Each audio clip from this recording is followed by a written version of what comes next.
നമസ്തേ തിരുവനന്തപുരത്തിലേക്ക് സ്വാഗതം. സഹ്റാൻ മംദാനി അമേരിക്കയിലെ ന്യൂയോർക്ക് സിറ്റിയുടെ മേയർ ആകാനുള്ള മത്സരത്തിൽ മുൻപന്തിയിൽ നിൽക്കുന്ന ഇന്ത്യൻ വംശജനായ ഒരു അമേരിക്കൻ പൗരനാണ്. 33-കാരനായ മംദാനി ഇന്ത്യൻ മാതാപിതാക്കൾക്ക് ഉഗാണ്ടയിൽ ജനിച്ചു. 2018-ൽ US പൗരനായി. 2021 മുതൽ ന്യൂയോർക്ക് സ്റ്റേറ്റ് അസംബ്ലി പ്രതിനിധിയാണ് അദ്ദേഹം.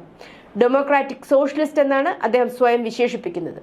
വാടക നിയന്ത്രണം, സൗജന്യ ഗതാഗതം, കുട്ടികളുടെ സംരക്ഷണം, സമ്പന്നരുടെ മേൽ നികുതി വർദ്ധിപ്പിക്കൽ തുടങ്ങിയ വാഗ്ദാനങ്ങൾ അദ്ദേഹത്തിന്റെ അജണ്ടയിൽ ഉൾപ്പെടുന്നു.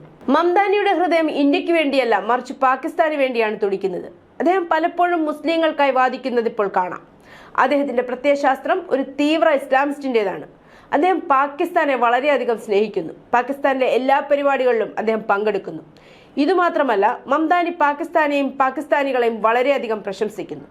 പാകിസ്ഥാനെ മനോഹരമായൊരു രാജ്യമായും അവിടുത്തെ ജനങ്ങളുടെ കഴിവുകളെ മംദാനി പ്രശംസിക്കുന്നത് കാണാം. പാലസ്തീൻ അവകാശങ്ങൾക്കായുള്ള തുറന്ന പിന്തുണയിലൂടെയാണ് അദ്ദേഹം പ്രശസ്തിയിലേക്ക് ഉയർന്നത്. ഗാസയിലെ മുസ്ലിങ്ങൾക്കായി വാദിക്കുകയും ഗുജറാത്ത് കലാപത്തെക്കുറിച്ച് ചോദ്യങ്ങൾ ഉന്നയിക്കുകയും ചെയ്യുന്നു.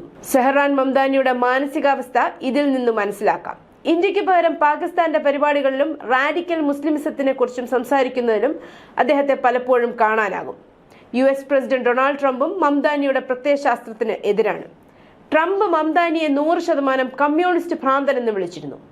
ന്യൂയോർക്കിൽ അദ്ദേഹം അധികാരത്തിൽ വന്നാൽ അവിടം ഒരു കമ്മ്യൂണിസ്റ്റ് പട്ടണമായി മാറുമെന്ന് ട്രംപ് മുന്നറിയിപ്പ് നൽകി. ചില പുരോഗമനവാദികൾ മംദാനിയെ ആവേശത്തോടെ സ്വാഗതം ചെയ്യുന്നുണ്ടെങ്കിലും അദ്ദേഹത്തിന്റെ അജണ്ട വോട്ടർമാരെ വഴിതിരിച്ചു വിടുമെന്ന് പല പ്രമുഖരും ബിസിനസ് നേതാക്കളും ആശങ്കപ്പെടുന്നുണ്ട്. ട്രംപും റിപ്പബ്ലിക്കൻ നിയമനിർമ്മാതാക്കളും മംദാനിയെ കമ്മ്യൂണിസ്റ്റ് ഭ്രാന്തൻ എന്നാണ് വിശേഷിപ്പിക്കുന്നത്. ജൂൺ 29-ന് NCBയുടെ മീറ്റ് ദ പ്രസിൽ പ്രത്യക്ഷപ്പെട്ടപ്പോൾ ട്രംപിന്റെ ആരോപണങ്ങളെ മംദാനി അഭിസംബോധന ചെയ്തു. താനൊരു കമ്മ്യൂണിസ്റ്റ് ആണെന്ന അവകാശം അദ്ദേഹം നിരാകരിച്ചു. ഇപ്പോൾ ഇതാ ഫെഡറൽ ഇമിഗ്രേഷൻ അധികൃതരെ ധിക്കരിച്ചാൽ സഹ്റാൻ മംദാനിയെ അറസ്റ്റ് ചെയ്യുമെന്ന് US പ്രസിഡന്റ് ഡൊണാൾഡ് ട്രംപ്. നഗരത്തിൽ രേഖകളില്ലാതെ കുടിയേറ്റക്കാരെ ICE അറസ്റ്റ് ചെയ്യാൻ മംദാനി അനുവദിക്കാത്തതിന് നിയമപരമായ പ്രത്യാഘാതങ്ങൾക്ക് ഇടയാക്കുമെന്ന് ട്രംപ് മാധ്യമപ്രവർത്തകരോട് പറഞ്ഞു. ശരി, അപ്പോൾ നമ്മൾ അദ്ദേഹത്തെ അറസ്റ്റ് ചെയ്യേണ്ടി വരും. മംദാനിയെക്കുറിച്ച് ചോദിച്ചപ്പോൾ ട്രംപ് പറഞ്ഞു, നമുക്ക് ഈ രാജ്യത്ത് ഒരു കമ്മ്യൂണിസ്റ്റിനെ ആവശ്യമില്ല. പക്ഷെ നമുക്ക് അങ്ങനെ ഒരാളുണ്ടെങ്കിൽ രാജ്യത്തിന്റെ പേരിൽ ഞാൻ അദ്ദേഹത്തെ വളരെ ശ്രദ്ധയോടെ നിരീക്ഷിക്കും, ട്രംപ് കൂട്ടിച്ചേർത്തു. ഞങ്ങൾ അദ്ദേഹത്തിന് പണം അയക്കുന്നു. ഒരു സർക്കാർ നടത്താൻ അദ്ദേഹത്തിന് ആവശ്യമായ എല്ലാ സാധനങ്ങളും ഞങ്ങൾ അദ്ദേഹത്തിന് അയക്കുന്നു. ആളോഹരി നോക്കുകയാണെങ്കിൽ സംഖ്യകളുടെ അടിസ്ഥാനത്തിൽ ന്യൂയോർക്കിന് ലഭിക്കുന്നതിന്റെ 1/3 മാത്രമേ ഫ്ലോറിഡയ്ക്ക് ലഭിക്കുന്നുള്ളൂ. ഫ്ലോറിഡയിൽ സാമൂഹിക സുരക്ഷാ സ്വീകർത്താക്കളുടെ എണ്ണം കൂടുതലായതിനാൽ കൂടുതൽ പണം ലഭിക്കുന്നുവെന്ന വാദങ്ങളെയും അദ്ദേഹം നിരാകരിച്ചു. അത് സംസ്ഥാനത്തിനുള്ള പണമല്ല, അവർ ഇവിടെ താമസിക്കുന്ന മുതിർന്ന പൗരന്മാരാണ്. അവർ നോർത്ത് കരോലിനയിലേക്ക് മാറിയാൽ നിങ്ങൾക്കത് അവിടെ കണക്കാക്കാം. അതിനാൽ സംസ്ഥാന സർക്കാരുമായി ഇതിന് യാതൊരു ഇടപെടലുമില്ല. നഗര സംസ്ഥാന സർക്കാരുകളിൽ നിന്ന് നമുക്ക് ലഭിക്കുന്നതിനേക്കാൾ കൂടുതൽ അവർക്ക് ലഭിക്കുന്നു.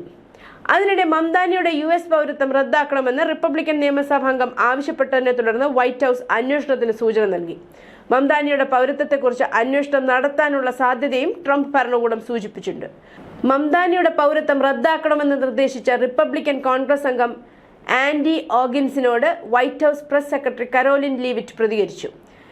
പൗരത്വ പ്രക്രിയയിൽ അദ്ദേഹം തീവ്രവാദ അനുഭവം മറച്ചുവെച്ചതായി ആരോപിച്ചു. ട്രംപ് ഭരണകൂടത്തിന്റെ മുൻ ഉത്തരവിൽ വഞ്ചനയിലൂടെ പൗരത്വം നേടിയതായി സംശയിക്കപ്പെടുന്ന വിദേശികളായ വ്യക്തികളുടെ പൗരത്വം റദ്ദാക്കാനുള്ള പ്രക്രിയ ആരംഭിക്കാൻ നീതിന്യായ വകുപ്പ് ഇതിനകം തന്നെ അഭിഭാഷകരോട് നിർദ്ദേശിച്ചിട്ടുണ്ട്.